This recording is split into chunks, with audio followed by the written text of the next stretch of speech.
got the man, the myth, the legend sitting down right now joining us. It is Vincent Edward Jackson, a.k.a. the Great Bo. Hey, Bo, thanks so much for your time today on KNBR, the sports leader, flagship of the 49ers and the Giants. Greg Silver, Derek Papa here with you. It's nice to meet you guys. How are you, man? Nice to meet you. I think I heard of those two teams.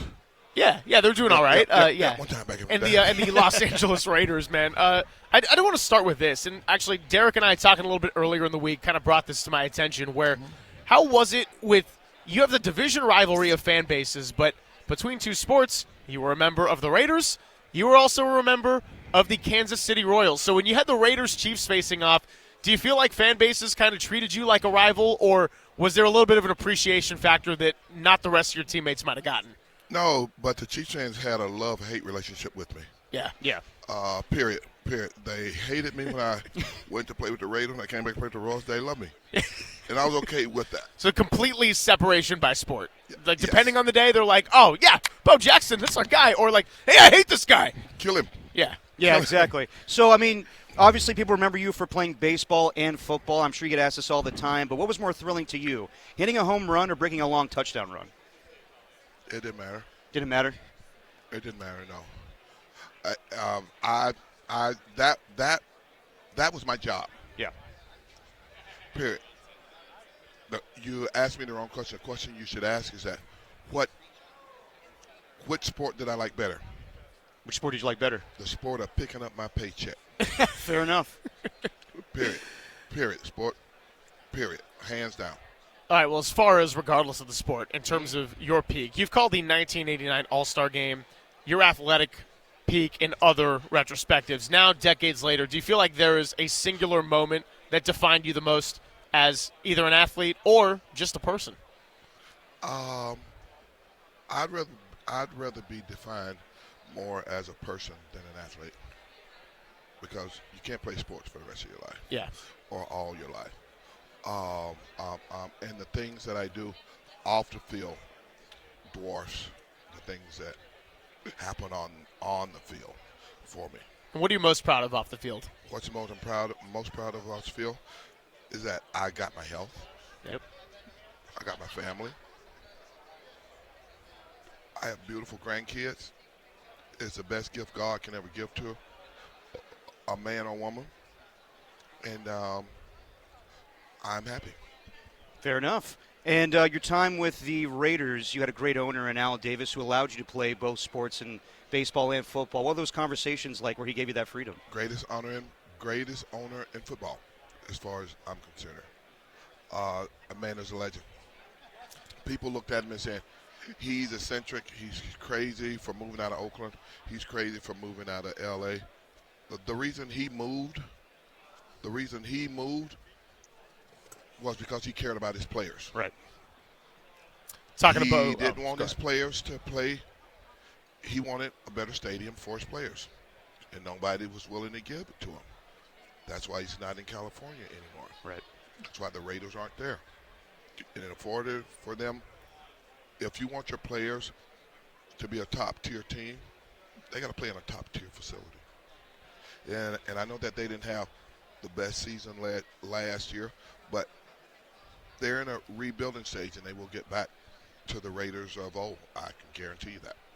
Have you had the chance to watch a lot of Fernando Mendoza and his time either at Cal or Indiana, and what do you think is going to be like for that transition into the NFL? I don't watch hardly any sports. Yep. I watch golf. Okay.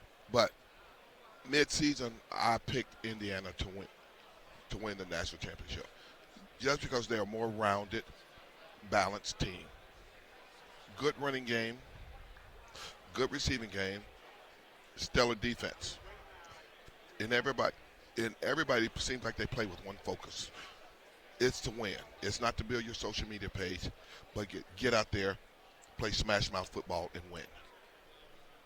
And they did. I picked mid-season for the Seahawks to win. Good pick. And they made it to the Super Bowl. Not that I watch it, but because I don't. My wife makes me sit in the room with her while she watches football. Right. And I get my iPad and sit and watch hunting, fishing shows or something like that, learn how to work on my car and stuff like that. So, and I can listen. I could hear the football game. Right. And without even looking at the screen, I tell my wife what play they're going to run next. And she look at me like, how do you know that? Oh, is it that Bo knows? That shit's true. Bo knows, man. So I be facetious and say, and I say that to her. Yeah. Because she's my wife and we're at home and nobody else to listen. But I mess with her when I tell her what play they're going to win next, that they're going to run next, and it happens. Yeah.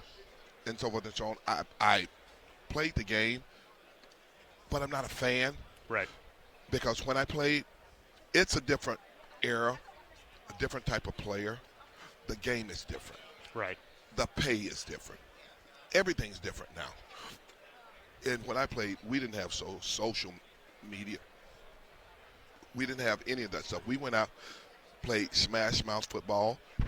We either won or we lost, and we back to the drawing board the next week. Right. And we saved the celebration for after we won. And the coach said, hey, but you can climb the goalpost and do a jig if you want, as long as you get the W on the board. And as far as the Raiders are concerned, I know that they're in the building. They're in the building stage. It's great to get the first-round draft pick. Yep. But you know something? Quarterback can't do it by himself. Exactly.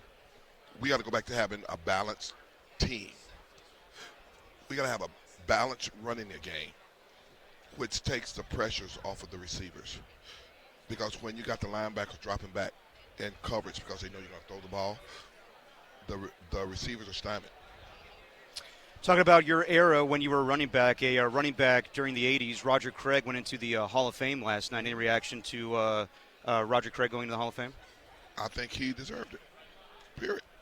I didn't know nothing about the Hall of Fame going on last night, but if Roger Craig is in there, he 100% deserved it. Point blank. During your playing days, not many people remember this, but Marcus Allen actually was your fullback when you were with the Raiders. Marcus was my fullback. I was Marcus' fullback. Yep. We actually split time in the backfield. Everybody thought that there was some animosity or said that I was still in Marcus' thunder. No, Marcus is the type of unselfish player that will do anything to help the team win. And we gelled together perfectly. Till this day, we're still very good friends.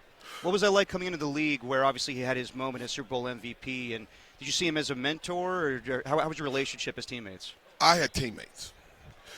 We didn't have time to sit up and stroke each other's egos. Right.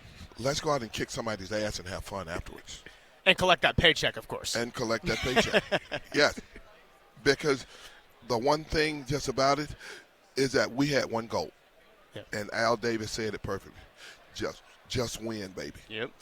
Well, before we let you go, and we are very appreciative of the time you're able to give us, I also want to ask you about the men's wellness podcast you got going. Bo Knows Men's Health. What inspired you to start this, and what do you aspire to achieve with the podcast? You all are young, but you'll get to where I'm talking about. Yeah. Every man in this room, sometime in their life, in their older age, they're going to have issues with their prostate, colon, everything. And it's up to you to stay on top of that. We as men, we don't talk about those issues because for some reason our small minds tell us that, hey, all my buddies are going to look at me as being weak. I don't want them to know that I got a chink in my armor because they're supposed to be bulletproof. Yeah. I don't want nobody to know that, hey, I may have an ED problem.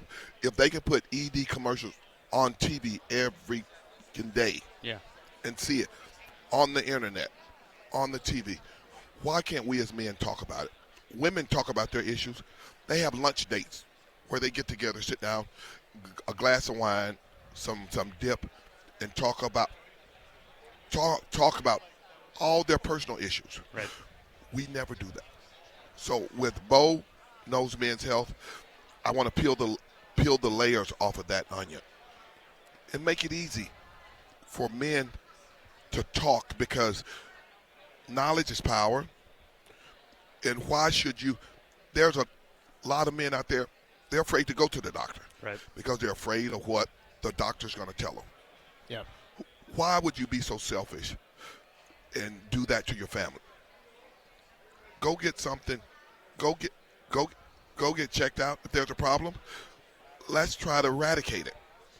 Let's try to do something to fix that instead of sitting up like a knot on a log and saying nothing. So I want to use my platform to let men around the country know, hey, it's okay. If I can talk about it, and I'm Bo Jackson, I'm somebody that every sports nut in the country knows. Right.